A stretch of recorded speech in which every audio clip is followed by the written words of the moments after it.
Just me doing the Rubik's Cube again. Seems to get views, so I'll do it.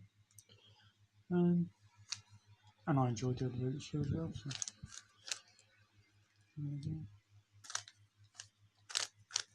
When I'm looking down like this, I'm not looking at the cube. You know? Just because I'm trying to do how much I can do the cube without looking at it.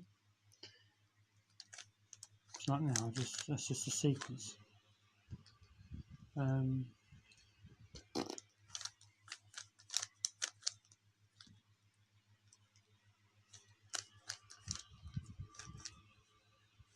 this, I was trying to do two sequences then without looking. And middle sequence without looking. Another middle sequence without looking.